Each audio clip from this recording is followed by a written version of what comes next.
Evo mu Kaštel Kambunac, u prostoriji Udruge umirovljenika Lažan. I ove godine Udruga ljubitelja boba u osnivanju organizirala je degustaciju mladih maslinovih ulja kambunovskih maslinara. A usput maslinari imaju priliku čuti savjete stručnjaka i sami ocijeniti kvalitetu izloženih ulja. Kako je bilo, pogledajte u nastavku videa.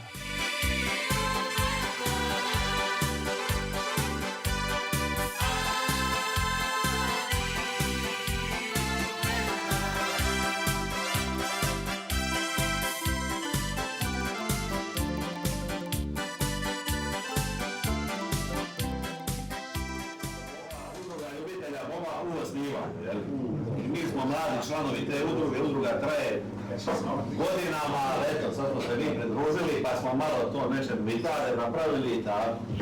Pozdravljam vas i na ovom, a ja bih već rekao, jubilarnom natjecanju ovih kambunovskih ulja, ove treće po redu. Skupilo se 35 uzoraka i vani se skupilo 35 uzoraka. 36! Ovo je više nego vani. Znači, mi smo došli do 50, bilo nam je cilj ovo doći do 50. Ljudi su neki rekli da će doći, pa su se javili iznenada da ipak neće. Nismo nikome dali da pošalje svoj uzorak. Bilo ih je 4-5, poslaću po ovome, poslaću po onome. Rekli smo, ako nećeš doći, ne treba nama tvoje ulje i ćemo mi pušavati tvoje ulje. Znači, ovako ima dosta novih koji nisu bili ovu prošlu godinu, pretprošlu, pa ću ja vama ovako kazati kako će to večeras ići. Znači, ovo je degustacijska radionica mladih maslinovih ulja. Sama radionica znači da ćemo mi tu svi učestvovati i u pitanjima, i u svojim iskustvima, i u kušavanjima, i na kraju krajeva mi ćemo svi skupa dati sud ovim uljima i izabrati između sebe najboljega. Znači, za početak će nam naši gosti održati jedno predavanje, nakon toga ćemo imati degustaciju i to ćemo sve skupa završiti sa jednim lijepim domjenkom i kad pojemo tih domjenak, onda ćemo proglasiti pobjednike. Pa sad ja krenuo da mi krenemo polako, po redu. Znači, ovu godinu nam se pitali smo našu Danicu Tadin, inače ispred Ministarstva poljoprivrede, voditeljicu službe za stručnu podršku splitskog područja. Pitali smo je ljudi nam mogla osigurati predavača, znači ona je to objeručke prihvatila i dovela nam je sebe i predavača još jednoga koji se zove naš diplomirani inženjer agronomije Milan Jakovčić. Pa evo ja bih volio da pozdravite.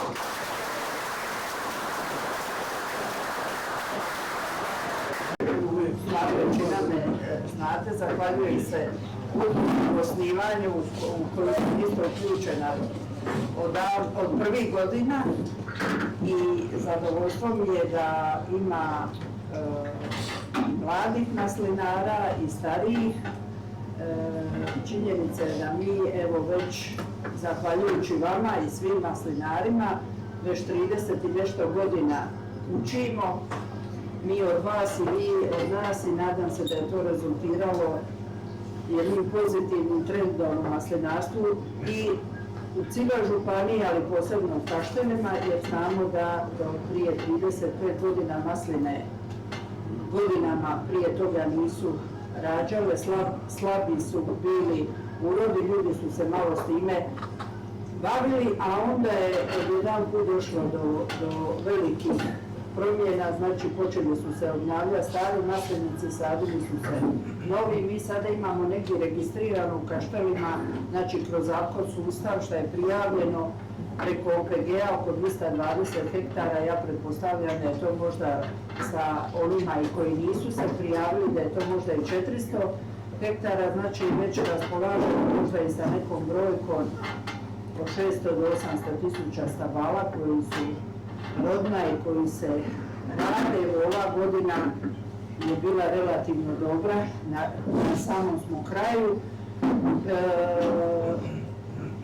Nije bilo većih napada štetnika, na pojedinim lokacijama je bilo druge i treće generacije masline mušice. Oborine su nama ovdje bar u Kaštelima bile naklonjene. Mislim da je to i glavni rezultat dobrih radmana. Radmani, znači postoci ulja su puno bolji nego prošle godine. Možda su urodi na pojedinim lokacijama nešto manji, ali sa manjom količinom ploda je bilo znači više ulja. Eto, s menom je kolega, znači Milan Jakovčić, koji godinama, 15 godina već radi na najmaslinarskijem otoku Braču i sigurno da ima i iskustva i znanja. Puno toga smo naučili kroz rad sa našim poljoprivrednicima, jer sve ono što se nekad učilo iz knjiga nije to više tako. Kroz iskustvo i dugogodišnji rad smo potpuno neka druga saznanja dobili. Mislim da su ovakva druženja i izmjena iskustava, da je to najbolja škola. Godinama smo mi imali i škole rezidbe i na terenu i ovdje po Kaštelima na puno mjesta i razne tečajeve i predavanja i puno vas je već to sve prošlo, ali uvijek ima nešto novo, uvijek se nešto novo može pitati, a naše je to da budemo na raspolaganju i da vam napomenemo i onima kojima ističe iskaznica za uporabu pesticida, da ponovo organiziramo te tečajeve. Tečajevi su koje organiziramo mi preko ministarstva besplatni, znači oni koji su prošli osnovni tečaj, iskaznica im traje 5 godina, nakon 5 godina morate napraviti znači dopunsku izobrazbu, možete se javljati, imat ćemo iza nove godine ćemo opet organizirati, imali smo jučer jednu u Kaštelima i sa 40 polaznika, tako da znate ako nekome treba, a svi oni koji kupuju pesticide, koji rade bilo kakvu zaštitu, bi trebali imati tu iskaznicu, jer bez nje ne mogu kupovati sredstva, osim ona hobistička, znači mala pakiranja. Evo, sad će vam nešto reći kolega Milan, pa sve što vas interesira, slobodno pitajte.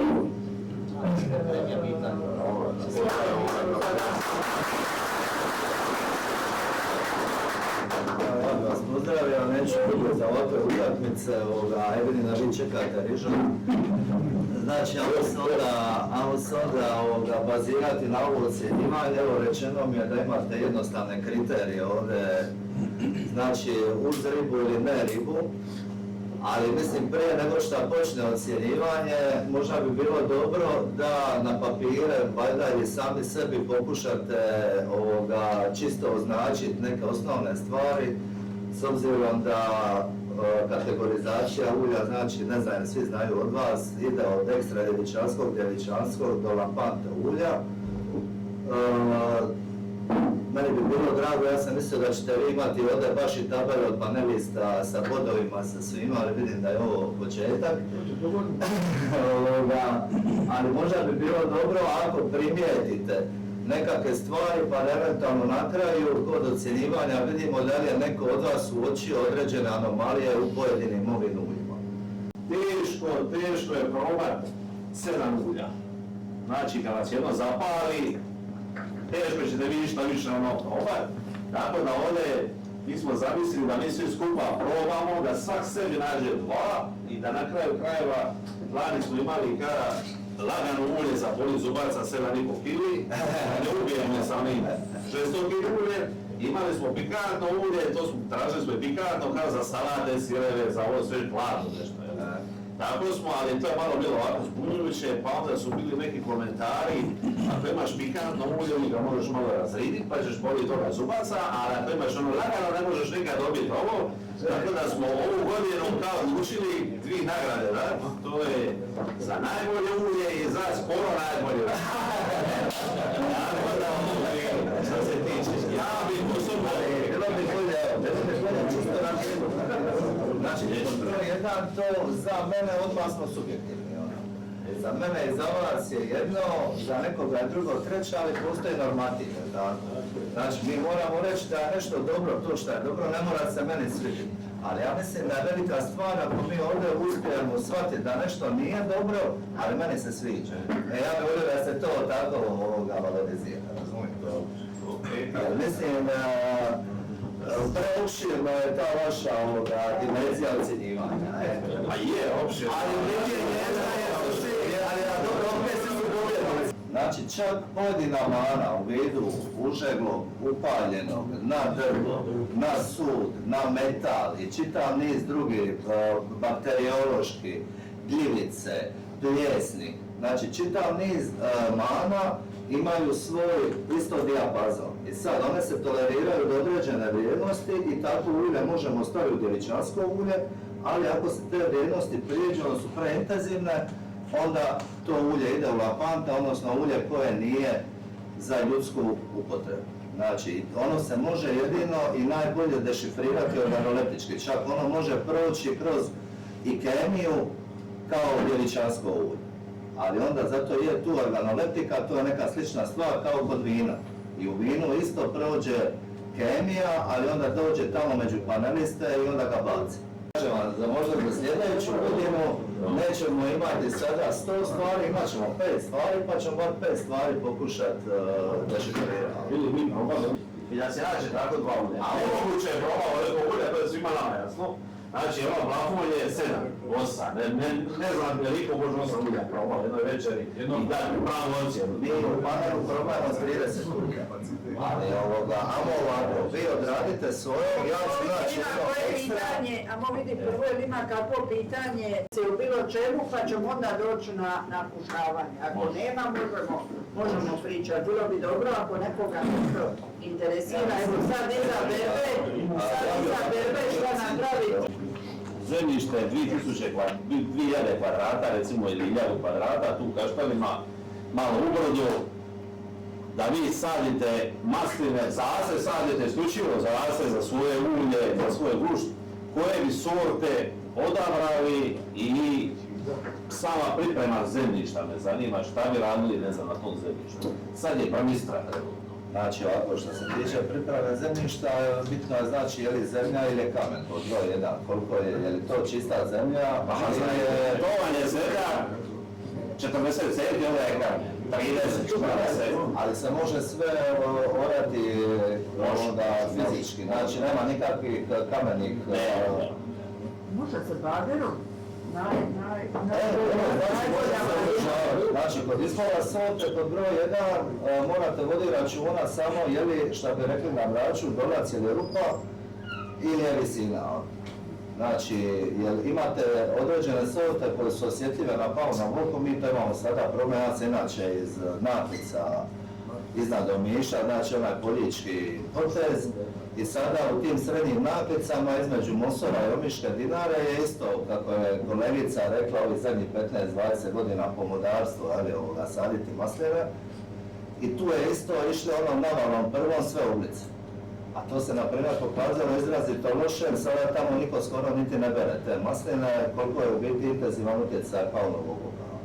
Znači, po meni je broj 1 kod izbora je odabir na temelju bolesti. A vi sada, ako ste na visini, kao što ste rekli, znači pretpostavljeno je prozračno da, ne znam, je li šuma oko vas, je li ste zatvoreni ili to otvoreno, ako ste otvoreni, onda u biti sada na vas, hoćete se držati autoktone sorti kao i u vinu, hoćemo saditi... Ali vas pitamo, šta bi vi sadili? Znači, ja se držim nekakve kombinacije, što se tiče kupaže, i što se tiče oplodnje i oprašivanja, da nemate preskakanja, znači monosortno oblica, ne.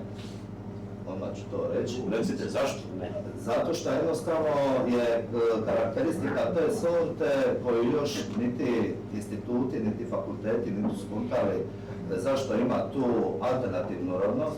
Znači, dogodi se vrhunska godina, dogodi se katastrofalna godina. Mi u proizvodnji to jednostavno ne možemo imati. I znači, sada ja većinom ljudima oblicu guram maksimalno do 50% nasada. U ovih ostalih 50% znači, što se tiče, rekli ste, ulja, kombinacija levantinka, lečino, lastovka, znači to se pokazalo na Braču broj 1. I ovdje.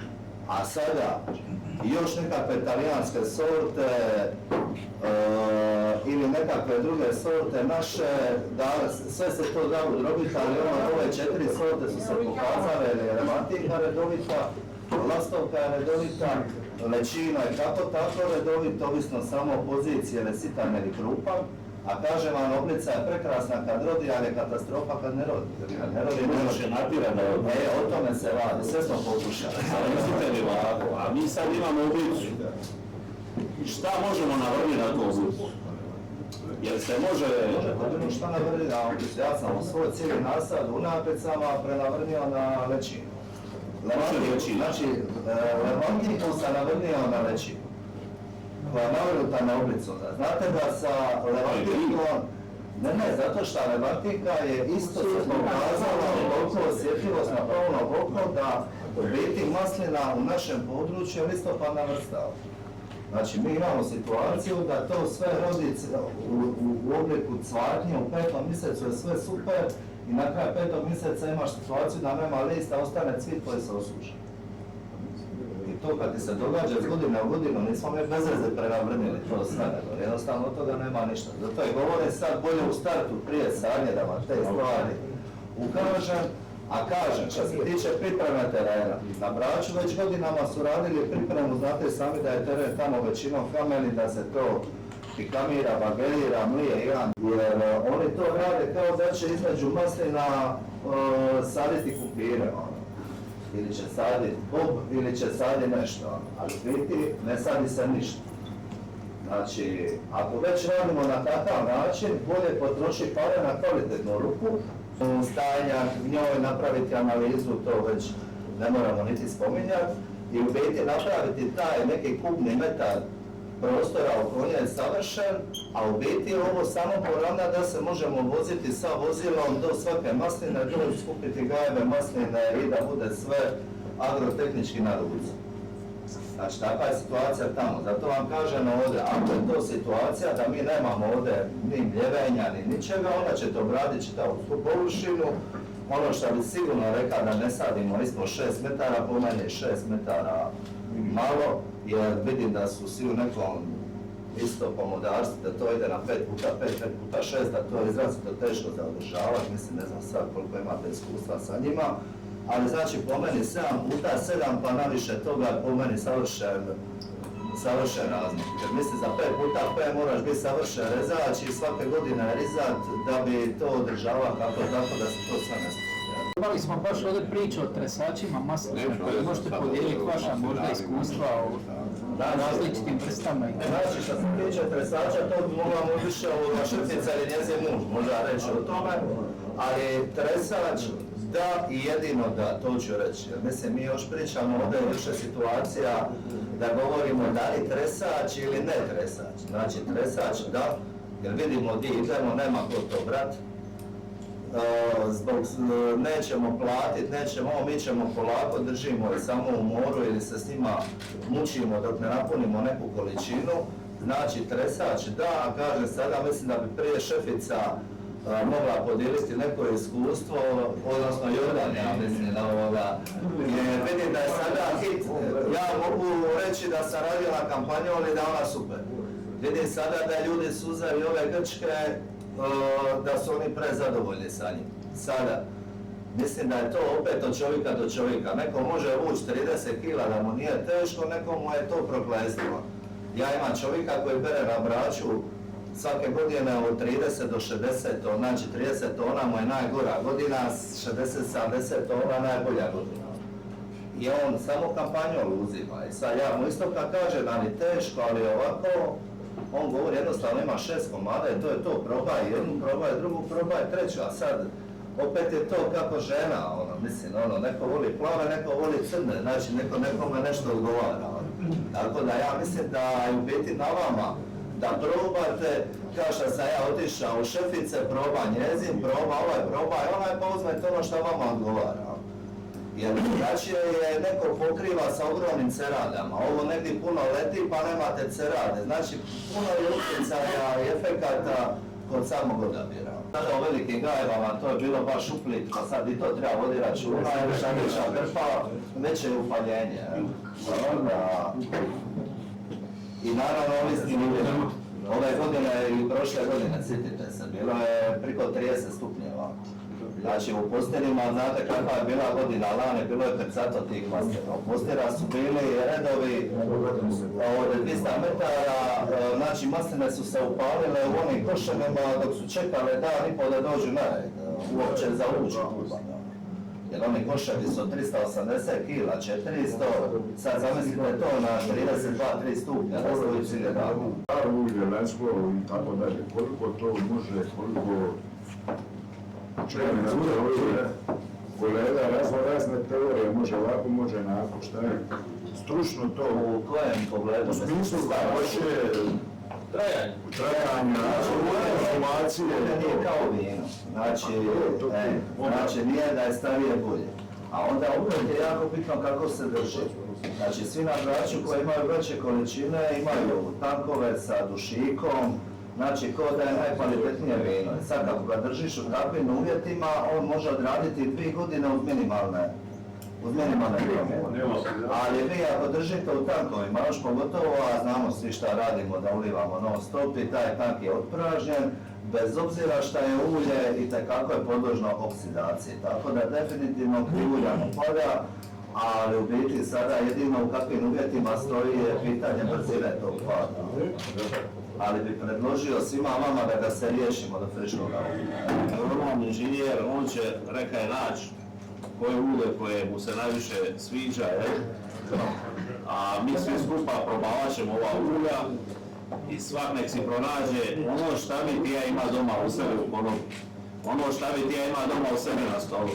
Pronađite si 2 ulja i na papir ispred toga ulja napišite svoje ime i prezime. Znači na 2 ulja.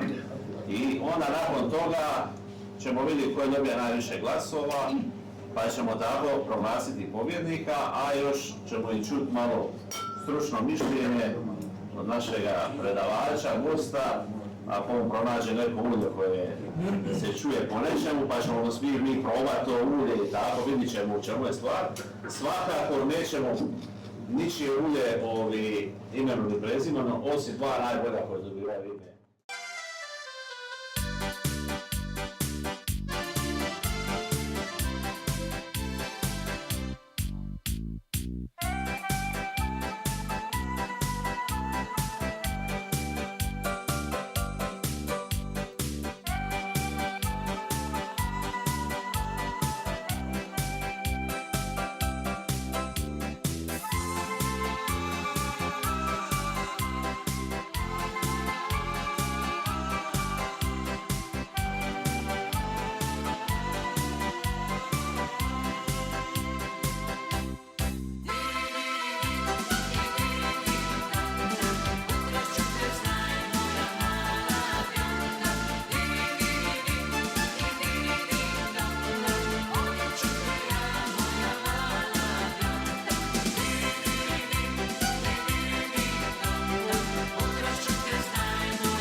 Određenih razloga, ili je bilo u vodi, ili je bila maslina, ovakva ili onakva, svejedno imaju određene anomalije. Evo, ja sam ovdje odmah bio vidio ovo ulje pod brojem 28, iako imamo mi tu još da se ne bi imao još 80 ulja ovoga. Ali evo, na primjer, ovo ulje možete poslati tamo ljudima da čisto pomiriše, nemojte ga kušati ovo.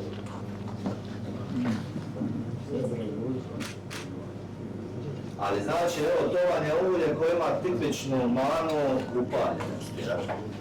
Znači, ne znam, možete ga vi kušati, bilo bi dobro ga ne kušati.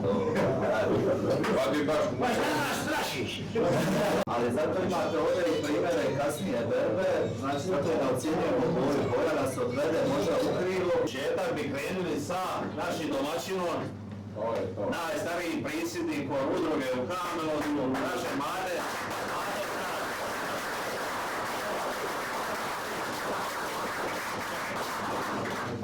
Hvala ti šta ste nas vi kao udruga i ti kao predsjednik primili ovdje lijepo uteplo, učisto i šta ste nam eto omogućili da sve ovo skupa organiziramo.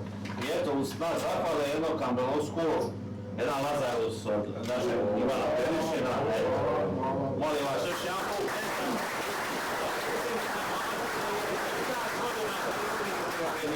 Da se ovakve stvari događaju u nekom u našem prostoru i do godine i u buduće, dok ja budem. Kad ne bude mene, šta ja znam? Znači, ovo je Gača jedno među najboljih kamelovskih vinima, eto, koje mi možemo pokloniti. Ajde, hvala vam puno. Hvala puno na svemu šta si primija, šta si nam reka, šta si nam nalaza, bilo mi je drago što si došao u Kambelovo i eto, hvala još jedan put. Moramo prvo jedno sviće.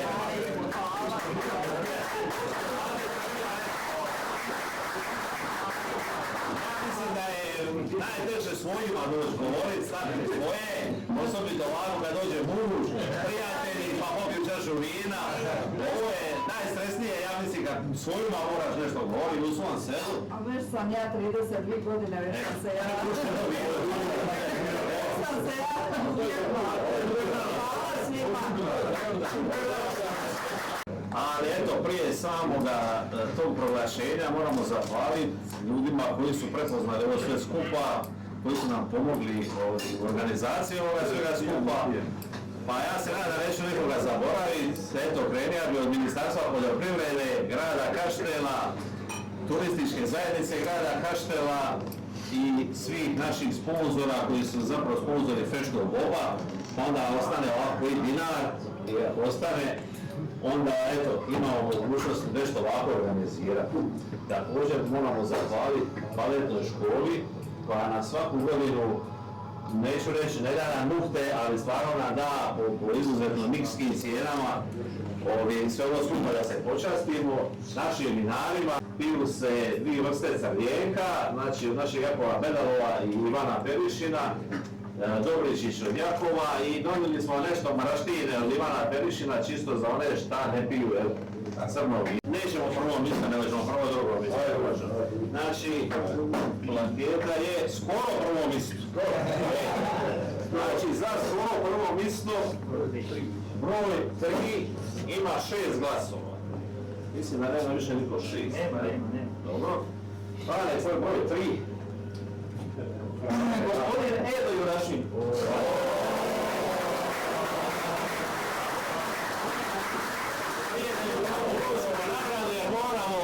Moramo ispisati njegovo ime i prezime.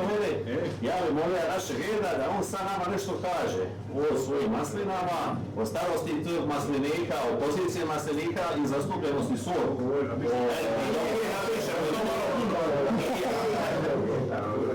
Ništa, ja sam valio u Jar, ima jedno 50-60 stabli, Oblica, Levantinka, Lešinva i to je to. Starost je negdje od 20 do 200 godina. To je to. U kratkim crtama.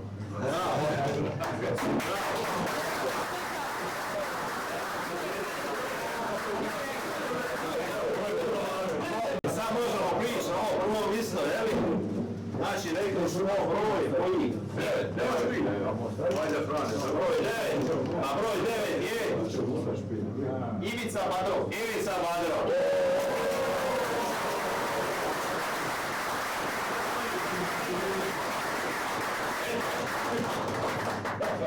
Recite na vi nešto masline vi imate, šta držite, koliko imate i zastupno su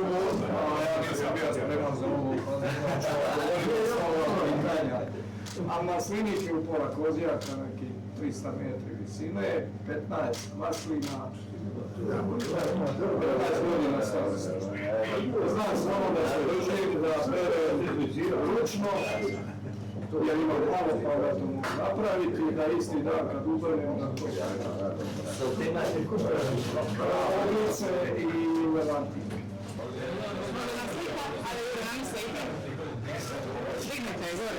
hvala vam svima što ste dobili svoje uzorke ulja. Meni je žao uvijek ljudi koji dođu, a boje se donijeti svoj uzorak ili iz nekog razloga ga ne donesu. Nadam se da ćemo digni se na tim brojku 50, pa da će nam prići tih broj 50. Jer ipak na ovim prostorima Kaštelani žive od negdje, kaže Vlažani se spominje 800 i 852, je li tako do Liku, kako nekako? To niti 0,1% ljudi koji žive u Kamenicu da žive od poljoprivrede. Ali eto, što je ostalo od poljoprivrede, najviše su ostala ova ulja. Svi mi više manje održavamo te masline i svi u našim maslinicima imamo neku maslinu staru 100, 200, 300, ne znamo ni sami koliko godina, to su one po kantonima. Pa eto, ova je zahvala i ti našim predsima koji su to sve držali, napravili te sve vlade u Kozjaku, da mi ipak imamo nekakvi svoj proizvod. Očito se ta maslina pokazala kao najmanje zahtjevna za održavati i opstala je da ljudi koji se bave raznim strukama da i dalje budu maslinari i ugari. Ništa, eto, hvala vam još jednom svima od srca što ste došli. Ova večer nije završila, hrane još ima. Moj kum Frane će to točiti i otvara koliko bude tribalo. I nadam se da se vidimo do godine u većem broju i sada ću više ovih uzoraka. Hvala.